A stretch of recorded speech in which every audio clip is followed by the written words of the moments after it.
Então, observe que cada xícarazinha dessa aí representa uma aplicação diferente. Eu não vou criar uma aplicação para cada questão que eu vou responder.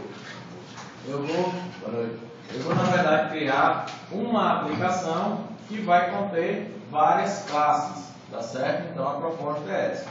E aí, essas classes, elas devem estar organizadas em pacotes. Então, foi o que eu fiz aqui. Primeiro, eu criei um pacote chamado aula. Então, o pacote é esse quadradinho amarelo aqui, tá certo? E aí, dentro dele, eu defini uma classe chamada aluno. Beleza, mas para que serve o pacote? Então, o pacote nada mais é do que uma pasta. Naturalmente, sendo uma pasta, só serve para armazenar e organizar arquivos. O princípio básico dele é esse.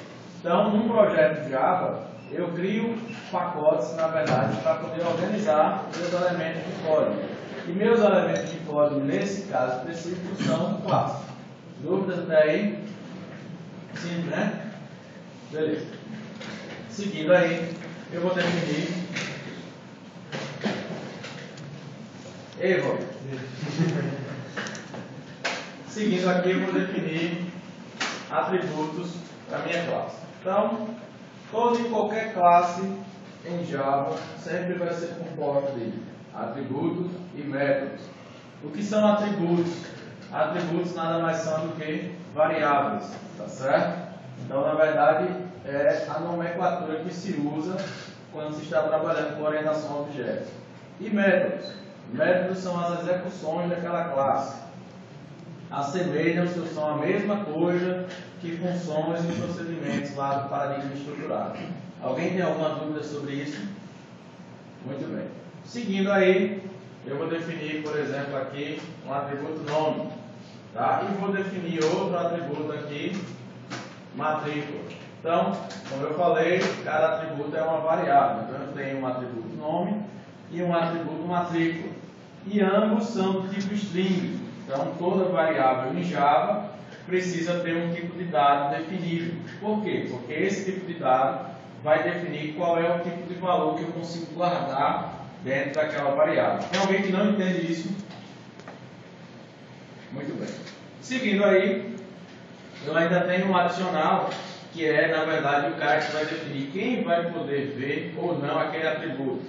Então, esse private aqui antes do nome do tipo do atributo, esse public aqui antes da declaração da classe, eles representam exatamente quem pode ou não ter acesso àquele camarada. Tá certo? Eles definem, na verdade, o escopo de acessibilidade daquele elemento. Tá? E aí o que acontece? Dentro da orientação a objetos, existe uma regra chamada regra de encapsulamento, que define o quê? Que todos os atributos devem, no mínimo, ser protegidos, de preferência privados, tá certo? E que, caso eu tenha necessidade de manipular esses caras, eu devo disponibilizar métodos de acesso público. E esses métodos são o método set e método get. Dúvidas até aí? Então foi o que eu fiz. Eu defini um atributo nome privado e defini um atributo matrícula também privado. Mas por que eu fiz isso?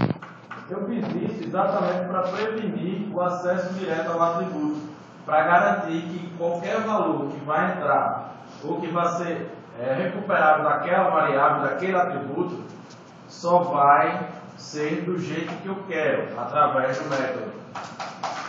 Certo? E do método get. Então, o que acontece? Para cada atributo, eu devo ter um set e um get, se eu precisar manipulá-lo nos dois sentidos. Que dois sentidos são esses? Nas duas possibilidades que eu tenho com a variável. O que eu faço com a variável? Ou eu guardo o valor que está lá nela, ou eu recupero o valor que está lá para poder usar em qualquer coisa. É o que eu posso fazer com a variável. Não posso fazer mais nada além disso. Dúvidas até aí? O senhor não parou de ir. Por que eu mexi aqui, não? Não sei.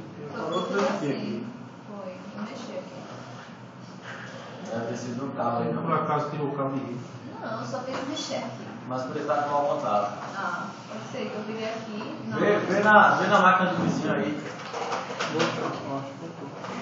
Tá aqui. Se você for ficar perdendo tempo aí tentando. O negócio ali se mexendo aqui, nada. Se junta com alguém aí, mano. Eu quando eu beber aqui. Podemos? Podemos. Beleza. Então?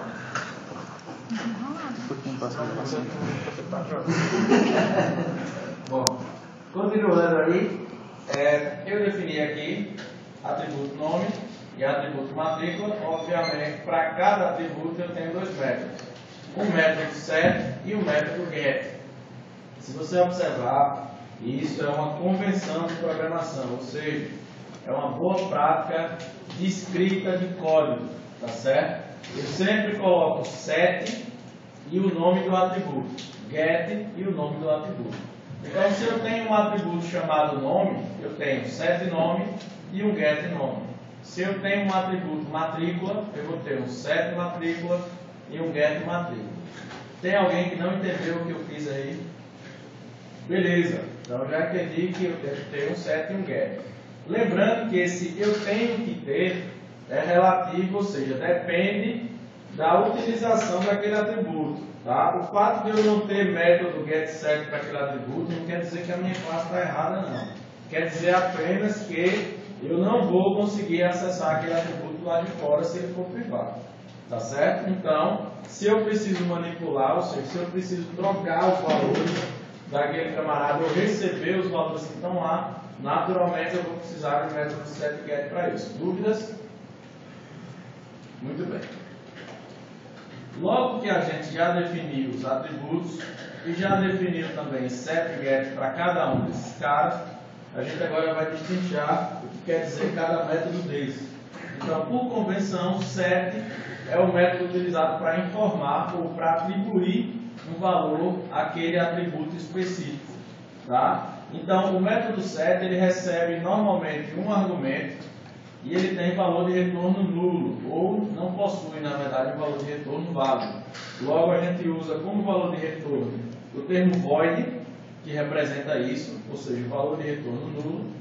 E aqui, entre os parênteses, a gente utiliza, ou recebe, na verdade, um argumento que tem que ser do mesmo tipo de dado do atributo. Então, se o atributo é do tipo string, naturalmente o argumento que vai ser recebido no set atributo deve ser do tipo string também. Tranquilo até aí? Tem alguém que não entendeu o que eu fiz? Beleza. E aí o que acontece? Eu recebo esse cara aqui e o valor que eu recebo eu jogo no atributo que está aqui em cima. E aí entra a questão do escopo da variável, né? Então, toda e qualquer variável ela tem um escopo bem definido, tá? Variáveis ou atributos que são declarados na classe, ou seja, que não estão dentro de nenhum outro método, apenas dentro da classe, são ditos atributos de escopo global. O que é que isso quer dizer? Quer dizer que eles podem ser vistos ou acessados por toda a classe. Beleza até aí? Jóia. Mas eu tenho aqueles caras que são declarados apenas dentro de um método específico, como é o caso desse nome aí, que está como argumento do método setNome. Essas variáveis são ditas de escopo local.